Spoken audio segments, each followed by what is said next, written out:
I may have exiled myself from reviews, but I told you there would be something that would pull me out of the abyss back into review land, and that album is In Times New Roman by Queens of the Stone Age.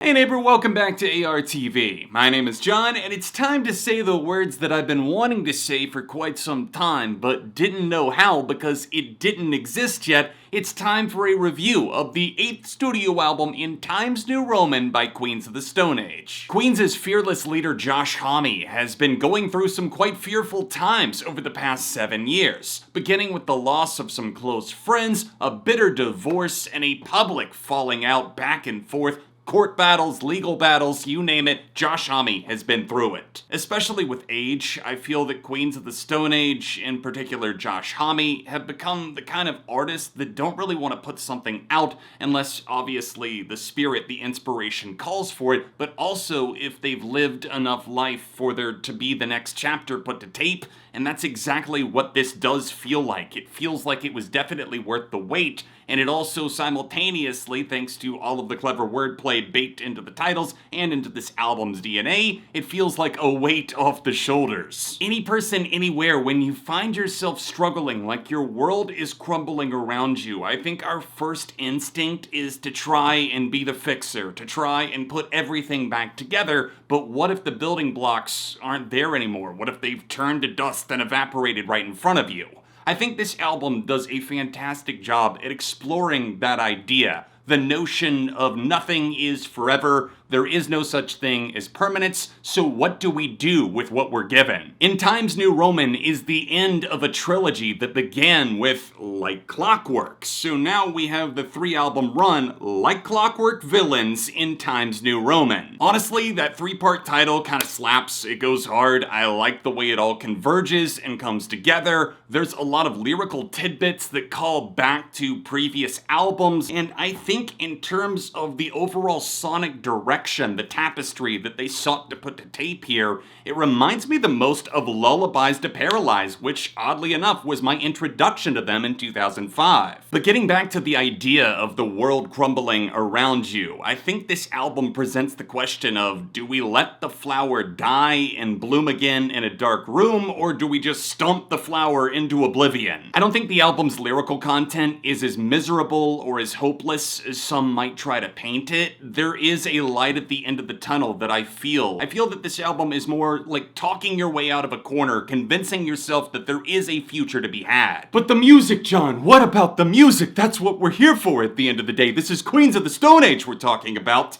And I hear you, and my friends, I think they've given us the perfect steak to sink our teeth into. Obviously, you could point to the lyrics and say that there's a lot of coping mechanisms going on, and of course we all do that as humans. I think there's anger, there's sadness, there's apathy, and there is an angst about it all, an existential dread, but the music does such a great job at being the backing facade to this entire idea. It takes you out of that world, whatever demons Josh is battling, and it gives you this classic Queens of the Stone Age edge that does have a bit of fresh perspective on the production. I know a lot of people were not crazy about Villains and people like Mark Ronson stopping in. I happen to love that album, and I still do have a very soft spot for it in my heart, but Villains is vastly different compared to the way this was approached and written and played. This is definitely some pure rock and roll flavor that's bleeding through. The band come to life with a sexy swing and groove that really balances out the other side of what's going on. They add in strings on a couple of the tracks that do feel odd, but at the same time that eeriness makes perfect sense for how they're utilized.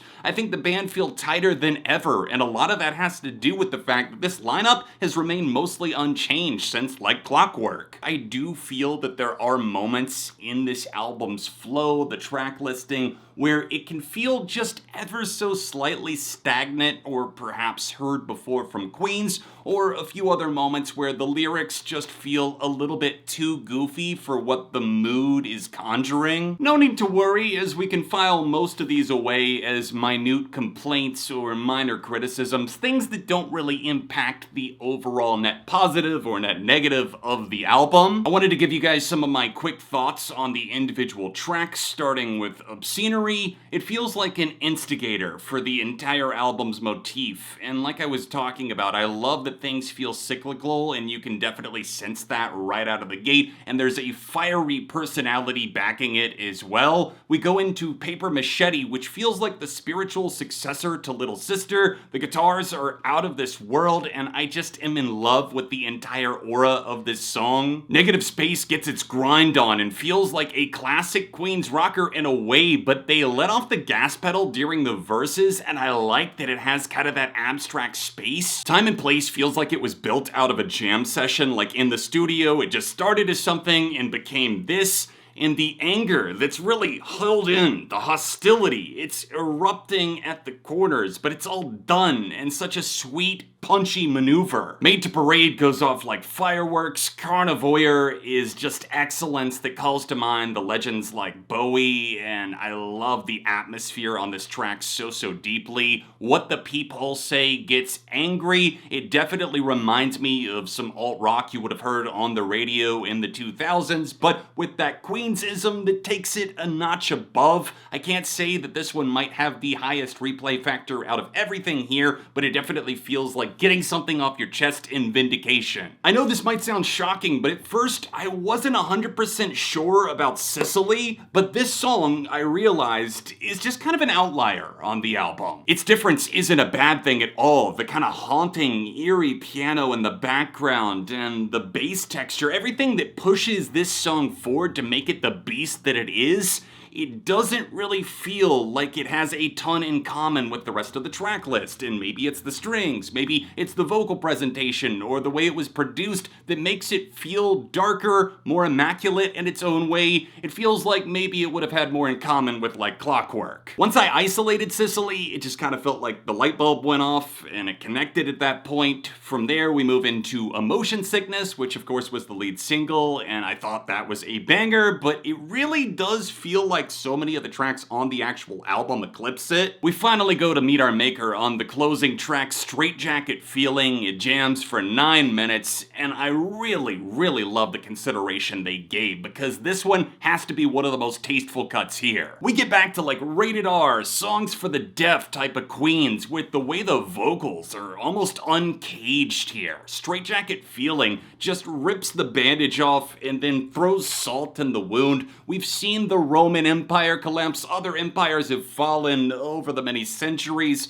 and here we are again, doomed to repeat history, and this song doesn't really feel like it's preaching any specific agenda. It's just that we're all on fire in our own way, trying to figure out what the future might look like. As the fear of the unknown closes in Times New Roman only solidifies itself as yet another fantastic, dazzling in its own right, rocking Queens of the Stone Age LP. In Times New Roman, Album 8 is getting a strong 4.5 out of 5. You've heard my take on the new Queens record. Let me know yours in the comments down below. Hit that like button and subscribe for the love of music.